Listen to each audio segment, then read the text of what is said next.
Y luego de su paso por el Bafisi, de su estreno la sala Caco Delfia, llega en una función especial este sábado, ahora, en breves instantes, por no decir horas, el documental Una noche en Palladium, dirigido por Francisco Novik, interpretado entre otros por el querido Willy Lemos. Ambos están hoy aquí con nosotros en piso para compartir algunos comentarios, algunas reflexiones acerca de este documental. Un placer recibirlo, Francisco, Willy. Muchas gracias, gracias por la Por invitación. favor, un placer. Placer, la verdad, aparte yo los adoro a los dos. Recorridas en festivales juntos, ¿no? Tantos Hemos momentos hecho vividos. tantos juntos. Sí, es cierto. Y en épocas de festivales en la Argentina que eran maravillosos, Sí.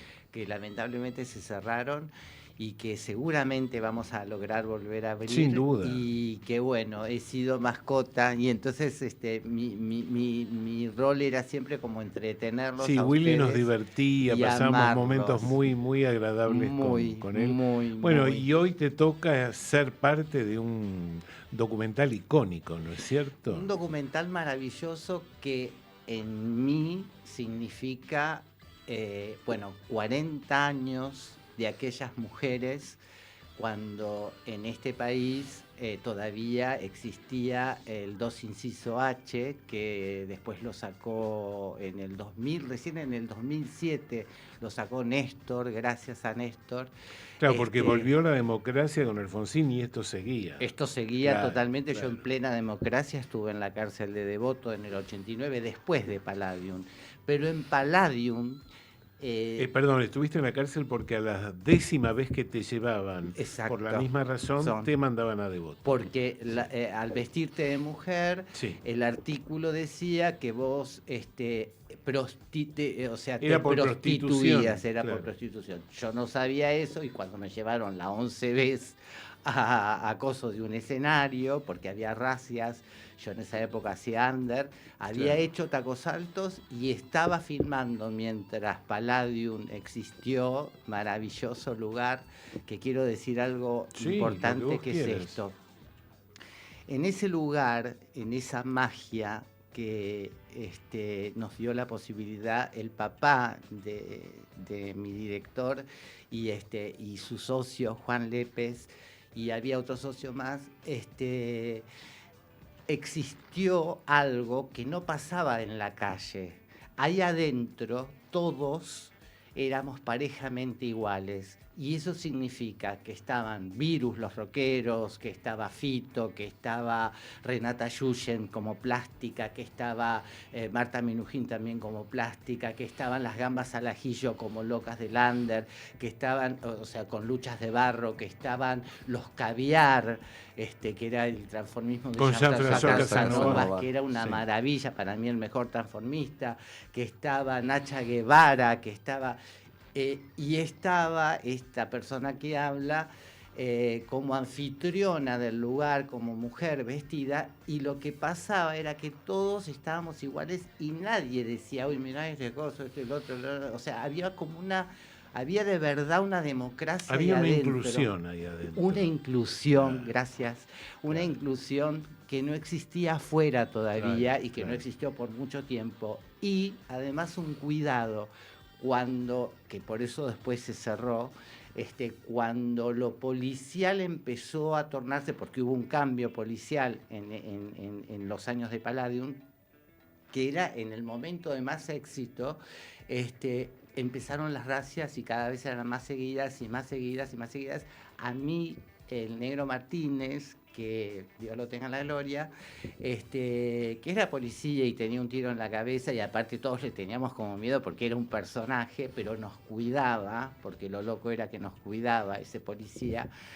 Me decía, Wilito, vamos que hoy hay racia, se les avisaba, hasta que eso dejó de pasar. Entonces, que una persona que todavía no había nacido, que es él, que es para mí lo más importante, o sea, yo siempre valoro mucho lo emocional. Sí.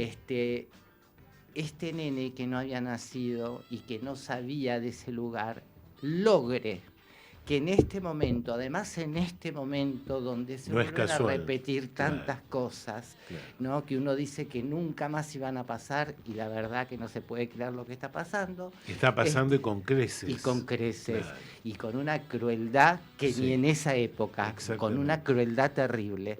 Entonces, que este niño maravilloso haya logrado en ese documental, más allá del vínculo de lo que le pasó a él internamente, y que lo muestra el documental con su papá y por qué le ocultó, y su amor por su padre y lo que le regala, y yo sé, porque lo conozco al padre y a la madre de esa época, claro, lo que les pasó a ellos cuando vieron el documental, porque los vi en las 3 fiestas que se hicieron, que fueron un éxito, haya logrado que la gente joven, que muchos han votado porque no saben cosas, bailen y nos pidan, por favor, ¿cuándo es la próxima fiesta? Y haya logrado la magia que había en Palladium y el mismo respeto y la misma unión, eso tiene un valor impresionante. Claro.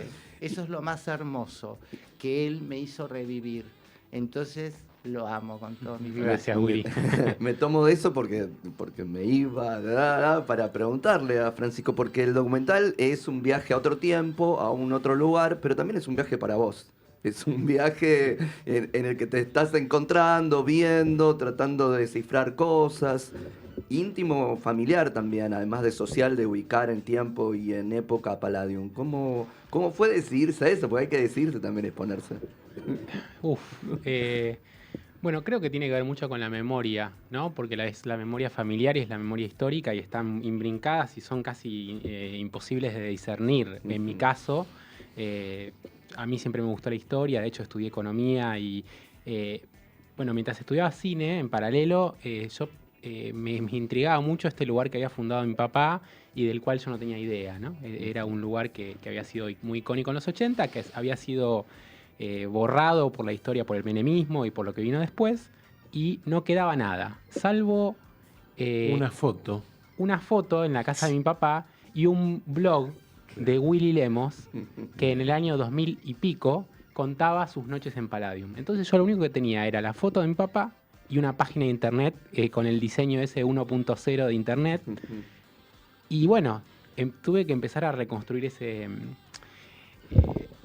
misterio que era un misterio familiar, porque mi viejo no me quería contar mucho sobre el tema, para él era pasado pisado, y empecé primero a decir, bueno, acá hay una película, ¿no? Porque hay un lugar muy interesante, que además tiene una historia familiar detrás, que yo no conozco, o sea, me tiraba para adelante y la motivación central era conocer ese lugar, que era de alguna manera conocer a mi papá también. Claro. Y así es como arrancamos. Yo hice el ingreso a la ENERC y en el coloquio, que es un examen muy difícil que hay en la Escuela de Cine del Inca, lamentablemente que está al borde de cerrar hoy en día, pero en su momento era muy difícil entrar. Me hacen una pregunta: ¿qué película te gustaría hacer? No voy a decir quién me hizo la pregunta. Y yo le digo, una película sobre un boliche que hizo mi papá, Palladium. Y yo vi como el profesor reaccionaba como casi se le caía la mandíbula y me decía, tu papá hizo Palladium. Yo iba todas las noches. Y eso me hizo entrar a la escuela, ¿no? O sea, ya ahí había algo, digo, esto por alguna razón me abre puertas. Entonces, fueron muchos años de investigar inconscientemente al principio. No es que yo decía voy a hacer la película, porque en Argentina es muy difícil hacer una película. En algún momento se me armó el proyecto y dije, bueno, vamos para adelante. ¿Cuánto te llevó a hacerlo? Yo diría 10 años, pero activamente 3. Hasta que, 3 años de trabajo intensivo. Y lo primero que me encontré es con el problema de que no había nada. Literalmente nada. Entonces había que con pedacitos, con fotos descartadas, con las fotos que tenía Willy, que por suerte había guardado, con algunos archivos en videoclips desde Pimpinela hasta Los Redondos de Ricota, reconstruir los pedazos. Y en algún momento me di cuenta que no iba a poder contar la película así. O sea, que iban a ser puras cabezas parlantes y que yo tenía que, si no existía esa historia filmada, tenía que rehacerla. Entonces ahí es donde se nos ocurrió la idea delirante de hacer una fiesta en un lugar similar a Palladium, invitar a que la gente fuera vestida como en los 80 y filmarlo con las cámaras de la época, con VHS, con Super 8, y que ese material falso fuera mezclado con el material real y que entonces vos no te pudieras dar cuenta que estabas viendo, pero era una noche en Palladium, ¿no? Y eso es lo que terminamos haciendo. Y por suerte nos fue bien, porque... Muy bien. Se llenó, o sea, el lugar, pensábamos, ay, ojalá que lleguemos a las 1.500 personas, porque aparte con eso también de las entradas sosteníamos parte de hacer el color, el sonido, o sea, de seguir con crowdfunding. Y vinieron 3.000. Exacto, y vinieron 3.000 personas, se nos fue de las manos. Y no solo se nos fue de las manos, sino que era imposible con la cámara, cosas que estaban pensadas en determinados tiempos, y la cámara que no llegaba, y yo que ya salía porque el chico que me decía, no, pero es que tenés que salir, y de golpe me cruzaba el papá de él a saludarme, y Lalo Mir, que me decía, Willy, y yo me volví a vestir de mujer para bajar la escalera como lo hacía en Palladium, 40 años después, sí, fuerte para mí. Pero bueno, yo en un momento me subí a una especie como de tarima muy alta para filmar con una cámara, porque yo también tenía una cámara, o sea, me habían puesto a laburar, una handy de los 90, y vi lo que era el lugar, que era un delirio, o sea, se veía gente hasta el fondo, todos vestidos de los 80, con distintos, o sea, había como distintos grupos etaños. Gente que iba vestida como papo, gente que iba como medio rolinga. Las tribus diferentes mezcladas que estaban de nuevo en ese lugar. Fue una locura. Decime, Francisco, esa fiesta, ¿no te hace pensar que es como que despertaste un nicho que estaba dormido? Y frente a esto, ¿qué pensás hacer con eso?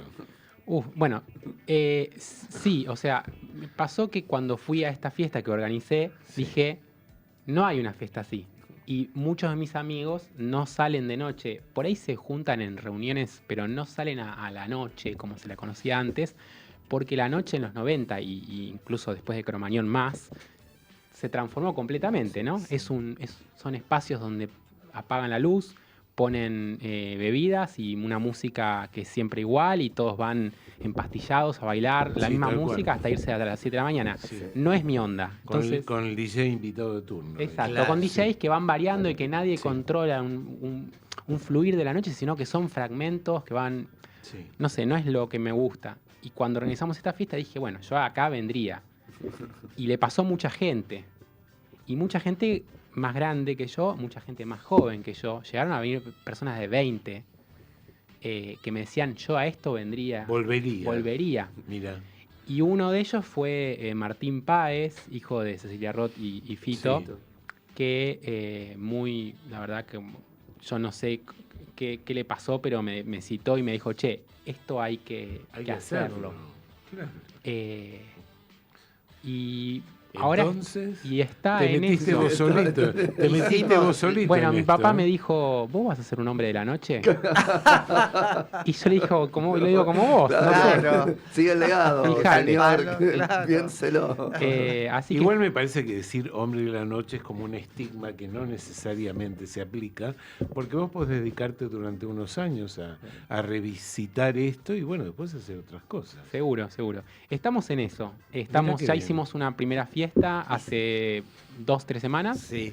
Y la idea es que... Con el nene de Fito y Cecilia, con Martín, en Vorterix, y se adaptó y la verdad que el lugar, el espacio, y es esta gente joven que me escribe por Instagram y me dice, ¿y cuándo es la otra fiesta? Y a mí me impresiona eso, porque además él logró que el DJ de esta fiesta, ellos estuvieron en la segunda. Claro, yo estuve, señoras y señores, vayan a esa fiesta cuando aparece, porque no se puede creer lo que es eso, no se puede creer. Exacto, que fue la de Prueba Fisi, que también fue para terminar la película, y que fue en el mismo espacio donde se filmó, o sea, donde se hizo la primera. Dorrego y Corrientes. En el Art Media. En Art Media, que es donde filmamos el documental, parte del documental, la fiesta. Para unirlo. Pero la segunda, donde estuvieron ustedes en el VIP, que te acordás de ellos, invitados divinos, fue buena, pero todavía faltaba como una cosa porque nos pasaba algo con los DJs, o sea, algo pasaba. Y la tercera fue genial, o sea, fue genial. Y el equipo de este nene, de Martín Páez, a quien yo conozco de chiquitito, Claro. porque yo soy amigo de Cecilia y de Fito hace muchos años, iba Claro. a sus casas cuando ellos todavía vivían juntos y hacíamos reuniones con Mercedes, con Susu, con Mercedes la Morán, Nat, Susu Pecoraro. Yo te voy titulando abajo. Porque claro. Mercedes con Morán, Charlie, Susu que Pecoraro. tocaba el piano. Charlie García. Charlie García. Voy Y titulando. con la Nata, flaquito, cuando Mira. todavía, no sé si ya había hecho Página 12 o lo anterior, no me acuerdo qué hacía, y era un ser inteligentísimo, buenísimo, y de nuestro lado. Entonces, tengo fotos de todo. Yo tengo fotos, y él lo sabe, de todo lo que digo. Sí, por Tengo- suerte alguien guarda fotos en Willy este tiene país. fotos, recortes, cosas que dije, uy, todo lo que se puede hacer con esto, por favor. No entiendo cómo no lo están haciendo, pero Francisco ya empezó a hacerlo y eso está buenísimo. Él No, me y- dijo un día en mi casa, a vos hay que sentarte y que cuentes, porque además el otro día Alejandra Benevento, mi representante, me dice, nunca me contaste que te hacen... Le digo, bueno, Hay tanta no cosa. sé, hay tanto que no te conté, pero no porque no lo conté, es que o sea, había una intensidad en la vida, Claro, por lo sí, menos sí. en la mía, Seguro. muy grande. Y siempre con los afectos. Y para mí los afectos son para siempre. Por los supuesto. No, y afectos. sabes que Willy, una cosa que no quedó finalmente en el documental, pero que a mí me impactó mucho fue Dorio, que me contó, Sí. que en paz descansa, Sí.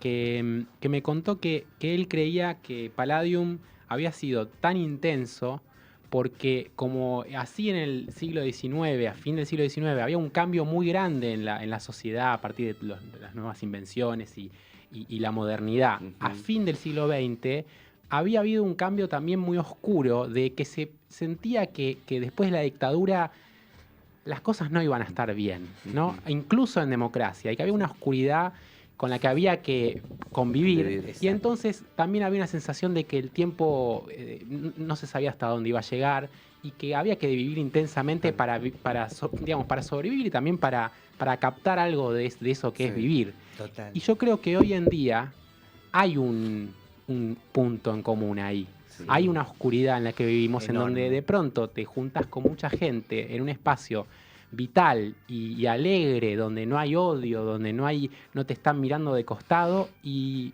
también eso te mueve. Y pasan cosas. y pasan claro. cosas. Por Eso. supuesto, Sí. claro. Donde hay amor, donde hay aceptación, donde hay igualdad, pasan cosas. Por supuesto. Pasan cosas hermosas. Entonces, eso lastima, evidentemente. Esa es la buena argentinidad Esa por es la la que buena. venimos hablando hoy. Total. Javier se ríe, uno no sabe por qué, pero por algo será. Pero nosotros vamos a seguir sosteniendo la buena supuesto argentinidad, que sí. que es mucha, y en muchos Mucha. lugares donde se promueve. Y además hay que Mucha. pensar cómo vamos a hacer después, ¿no? Yo Sí. creo que alguien en algún momento tiene que pensar eso, porque hay que reconstruir esto que va a quedar hecho cenizas. Sí, claro. Sí, Totalmente. sí, sí. Francisco, ¿cómo reaccionó tu papá después de ver el documental? Mira, creo que quedó muy impactado. Él no había visto nada hasta Claro. Bafisi, nada, ni un plano. Y me dijo algo que a mí me impactó también mucho. Me dijo que él por ahí se había dado cuenta que algunas cosas a sus hijos no se las había enseñado verbalmente, pero que por suerte las había transmitido de otras maneras. Me pareció como una frase muy fuerte, ¿no? Ujú. Como me quedé pensando en Sí. qué quería decir.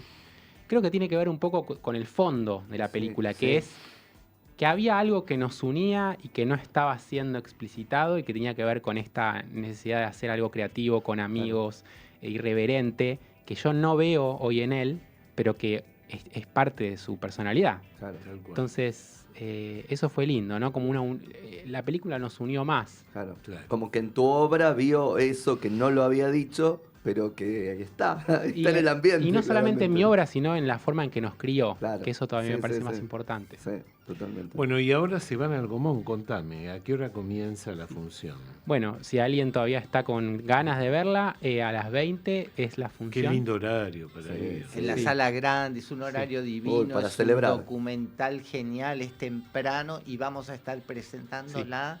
Y y hablando y respondiendo todo lo que quieran saber. Bueno, chicos, muchas gracias por haber venido a charlar un rato, a compartir un rato de este documental con nosotros. Muchas gracias a ustedes, como siempre. No, por y favor. nada, besos gigantes. Bueno, y tenemos Gracias. un regalo para ustedes, porque ya que no podemos ir a Palladium, por lo menos podemos revivir un tema musical de la película, que es nada más y nada menos Luna de Miel en la mano. Aquí lo escuchamos por Virus.